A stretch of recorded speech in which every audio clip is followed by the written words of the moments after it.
Hey, hey, hey. Hey, hey, hey. Pop. Il y a quelques semaines, il y a un pote à moi, il m'a envoyé un article de chez Deezer que j'ai trouvé super intéressant. Au point où je me suis dit que j'allais faire une vidéo dessus. Et je me suis dit qu'on allait voir cet article ensemble. Parce que cet article, il est incroyable, mec. Il est incroyable. C'est vraiment incroyable, mec. Mec, c'est incroyable. Eh, mec, c'est vraiment incroyable, mec. Mec, c'est vraiment incroyable. Le sujet de l'article, c'est les femmes et le rap. Parce que depuis quelques années, le rap est devenu mainstream. C'est devenu le premier style musical du monde. Du coup, vu que c'est le premier style musical du monde, beaucoup de femmes se sont mis à écouter du rap. Et c'est super intéressant de voir l'évolution du truc. Et de surtout voir le rapport des femmes avec le rap. Au début de l'article, ça revient sur les origines du hip-hop, etc. D'ailleurs, un truc que je savais pas, c'est que le rap est né en 1973 au 1520. Sedgwick Avenue in the Bronx, NYC. Voilà, enfin le rap est né à une adresse précise. Et là où on veut en venir à l'article, c'est que vu que maintenant le rap est devenu le genre musical le plus écouté dans le monde, beaucoup de femmes se sont mises à écouter du rap. Et un truc tout con que je me suis rendu compte, c'est genre il y a 10 ans, les gens écoutaient Diams et un peu de Section d'Assaut, quand ils faisaient des titres un peu dansants, mais le reste, Rof, Booba, il y avait pas trop de meufs. Maintenant, tu parles avec une fille, t'es pratiquement sûr qu'elle va au moins te citer un rappeur qu'elle aime bien. Et du coup, avec les sites de streaming, on peut avoir les chiffres précis de qui écoute quoi. Donc voilà, ils te montrent à peu près comment ils font les calculs pour essayer d'avoir ce résultat. Et le truc tout bête, c'est que l'article est écrit par un mec de Deezer. Du coup, Deezer, ils ont les infos. Du coup, ils savent qui écoute quoi. Et on va peut-être commencer avec l'image la plus importante de cet article. C'est ça. Normalement, tu comprends rien. Tu vois ça, tu fais...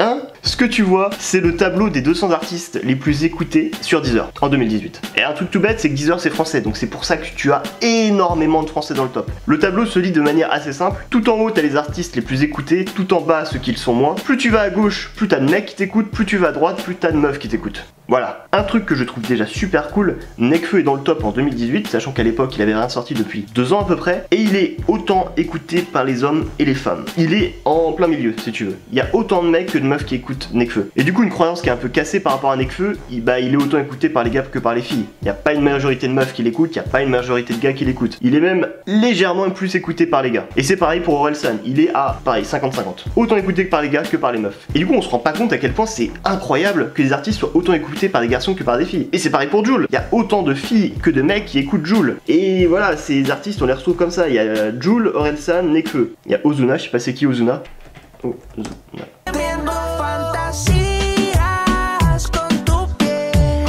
Petite Zumba, je suis pas fan. Il a 26 millions d'abonnés. Nique ta mère, c'est nul. Du coup, pour en revenir avec les artistes, donc à partir du moment où tu réussis à lire le graphique, c'est une mine d'informations. Genre Eminem est beaucoup écouté par des gars, Maître Gims beaucoup par des filles, et ils sont à peu près au même niveau de popularité chez Deezer. Pareil, Sofiane, beaucoup de mecs, SCH, beaucoup de mecs, alors qu'il y a quand même des meufs qui écoutent SCH. 6ix9ine, il est en prison. Tupac est dans le top. Alors déjà, un truc incroyable, Tupac en 2018 sur Deezer est dans les 200 artistes les plus écoutés. Je trouve ça incroyable parce que ça fait 24 ans qu'il est mort. Et t'imagines, genre 24 ans après, il est toujours autant écouté. Enfin, c'est incroyable. T'as un Rof, beaucoup de mecs aussi, 50 Cent. Et c'est assez drôle parce qu'on se rend compte au niveau de la couleur musicale, quand c'est beaucoup rappé, c'est beaucoup de mecs. Et quand c'est chantonné, plus lover, etc., il y aura plus de meufs. Et ça, tu m'aurais dit ça avant de voir le graphique. Je t'aurais dit 2019, cliché, etc.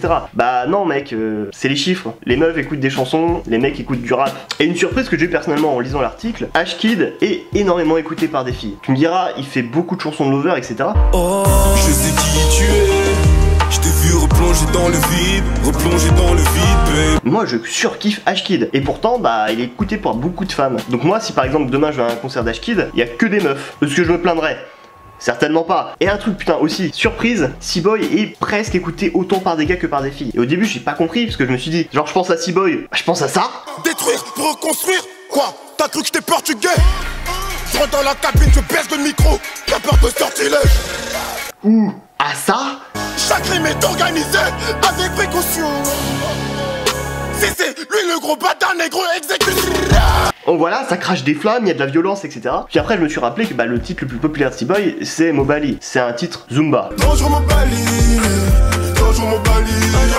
Ce qui fait que ça rééquilibre entre guillemets la balance. Un truc cool, c'est qu'ils ont les stats de l'évolution de qui t'écoute à quel moment. Ils prennent l'exemple d'Orelsan, et tu vois Orelsan, à partir du moment où le streaming a été pris en compte, en 2015, tu vois qu'au début c'était beaucoup de mecs. Et là, quand il a sorti son album en septembre 2017, tu vois qu'il y a un pic où il est écouté que par des mecs. C'est incroyable, il y a vraiment sa chute. Il est passé genre de 35% de filles qui l'écoutaient à quand il a sorti l'album à 23-24%. Ce qui fait que c'est pas qu'il y a moins de filles qui l'ont écouté, mais c'est qu'il y a eu un raz-de-marée de mecs qui ont écouté Orelsan parce qu'il a sorti un projet. Et encore, on voit après avec le succès de l'album, musicalement ça s'est ouvert, il y a plus de filles qui sont mis à écouter du Orelsan parce que voyez, voilà, il y a eu Basique, il y a eu Tout va bien, enfin bref. Et on voit que voilà, après il y a eu genre 40% de meufs qui écoutaient du Orelsan. Alors que sa popularité a augmenté, ce qui fait qu'il y a beaucoup de filles qui se sont mis à écouter du Orelsan à partir de 2017. Oui. Oui, c'est moi. Tu sais le petit meuble que t'as dans la salle de bain que t'as mis par terre là? Ouais. Il est toujours par terre? Ouais. Ouais. Il fait quoi en profondeur? Tu peux mesurer s'il te plaît? Ouais, je vais mesurer. Non parce qu'on est shaker, c'est pour ça. Donc voilà, pareil, un an après quand Orelsan a sorti sa réédition, raz-de-marée de gars qui écoutent sa musique, et un peu plus loin, ils font la même parallèle avec Aya Nakamura et Damso. Par exemple, Aya Nakamura, à partir du moment où elle était pas trop connue, en janvier 2016, a été écoutée par 80% de meufs. Et genre, à partir du moment où elle a sorti Comportement, qui a un des titres qui l'a fait exploser sur la scène française, elle a gagné beaucoup de mecs. Elle est passée de 75% de meufs qui l'écoutaient à 55%. Et je trouve ça drôle parce qu'Aya Nakamura, tu penses à musique qui écoutait majoritairement par des filles, et du coup tu te dis, quand elle a explosé sur la scène française, tu te dis plein de meufs écoutent Aya Nakamura. En fait ça a fait l'inverse. Quand elle a explosé avec Comportement, et surtout après avec Jaja, tu vois qu'elle est passée de sa fanbase qui était de 70 à 80% de meufs à 55-60%. C'est con, mais quand elle a gagné en popularité, plus de mecs l'écoutaient. Et ensuite, deuxième exemple, avec Damso, là c'est encore plus flagrant, c'est qu'on voit Damso, avant qu'il ait sorti Batterie Faible et qu'il était vraiment très confidentiel, enfin on avait tous en tête son couplet dans Pinocchio, qu'il a révélé et que tout le monde a dit putain mais c'est qui ce mec Sur le bitume agenouillé sous le feu, je prends du recul pour mieux t'enculer pute. Voilà, son couplet est aussi bien, voire meilleur que Booba.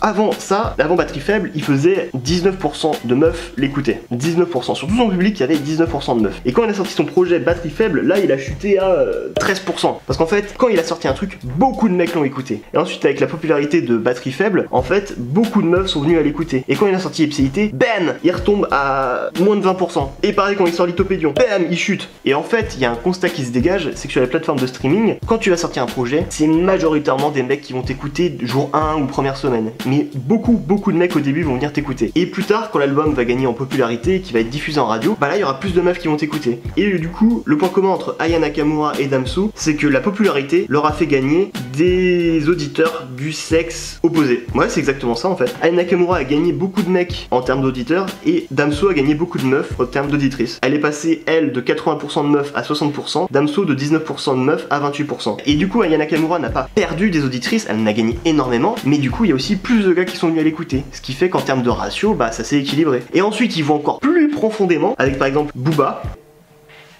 Tu sais que je suis en train de tourner une vidéo. Tu m'entends? Oui. Arrête de gueuler. C'est toi qui crie. Mais c'est toi qui crie, putain. Tu sais que je suis en train de tourner une vidéo. Je te mettrai peut-être du coup dedans. Ah non, tu me laisses pas dedans là, c'est bon. Toujours quand je tourne des vidéos, on me dérange. Putain, moi je veux juste parler de rap, hein. Laissez-moi parler de rap. En pourcentage de personnes qui vont écouter Booba, ça va de 15% à 40% de meufs. 15% de meufs, c'est-à-dire pas beaucoup, genre ça va être 85% de mecs qui vont les écouter. Ça va être du rap, Duc de Boulogne, Terrain, Pinocchio, Centurion, c'est des chansons pour faire la guerre. Je vais niquer ta mère, ils vont repasser l'action. MAD, MAX génération. Coup de coude dans ta mère, coup de coude dans ta mère sur Chiquita. J'espère régner aussi longtemps, cap de la zizou de flica. Les chansons qui vont être plus écoutées par des filles, ça va être J-Love, Scarface. Si le monde est à moi, le monde est à nous. Scarface, je suis fou d'elle, je n'ai Dieu que pour elle. C'est des chansons plus lover. Et en fait, il y aura quand même 60% de mecs qui vont écouter, mais t'auras quand même plus de meufs qui vont être tendance à écouter ce genre de chansons parce que c'est titre lover. Et c'est con, mais il y a toujours cette tendance qui se dégage de mec écoute rap, meuf écoute chanson. Et ça se joue après au niveau de la popularité. Le titre populaire, le plus populaire de Booba en 2018, c'était Petite Fille, qui est une très belle chanson et un très beau clip. Et du coup, sur Petite Fille, c'est pareil, c'est un titre plus sentimental, il parle de sa fille, 35% de filles qui écoutent. La vie mais pas mon rêve, y'a que ça que tu m'enlèveras. Y'a que ma petite fille qui me court dans les bras. Et là on arrive vers la fin de l'article, et là ils prennent un exemple, Designer. Designer c'est incroyable parce que la majorité de ces titres c'est que des mecs qui vont écouter, on est entre 10 et 15% de meufs qui vont écouter Designer. Mais le titre le plus populaire de Designer, Panda, là tu tombes à 25% de meufs. Et Et c'est là que tu vois qu'il n'y a pas forcément le rapport chanson lover ou rap sale qui rentre en compte, mais aussi le côté popularité. C'est forcément, si le titre est plus populaire, t'auras plus de gars ou de filles qui vont l'écouter. Ça va plus s'ouvrir au niveau de l'audience. Ah putain, et j'avais pas vu, je m'en souvenais plus, mais à la fin de l'article, ça revient sur Aya Nakamura. Tu vois que le cœur de ses chansons, c'est écouté que par des meufs, mais genre Jaja, c'est... Bah en plus, Jaja, c'est légèrement plus écouté par des mecs. Copine, pareil. Putain, les mecs... Putain, les mecs, on n'est pas ensemble là, on n'est pas ensemble les mecs, moi je... non. Et du coup l'article est super bien, et super intéressant. Fun fact qui est super drôle, c'est qu'à un moment, le gars de l'article a montré ses chiffres, il en a parlé en tout cas avec un certain Mehdi Maizi, incroyable, cet homme est partout, et qui a validé les dires de l'article, enfin voilà. Moi j'en fais toute une vidéo, lui il a fait oui. Bon après voilà, il conclut l'article.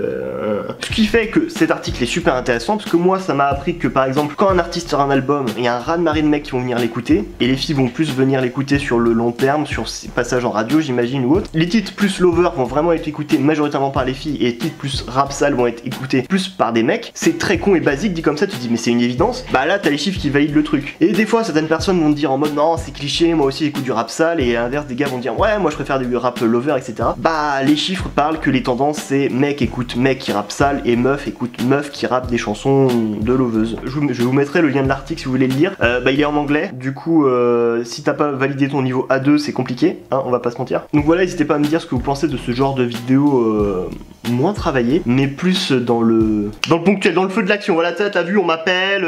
Donc voilà, dites-moi ce que vous pensez de la vidéo, de l'article. Si vous voulez que je refasse plus ce genre de trucs plus souvent ou pas. Enfin bref, c'est tout pour moi. Bah à bientôt. Hein. Peace. Ram, kush, fully look. Mate les pétasses qu'on a. Cocaine et Barisi crack. Mais les filles dans un kush coma. Je l'inhale le matin, les yeux encore dans le noir.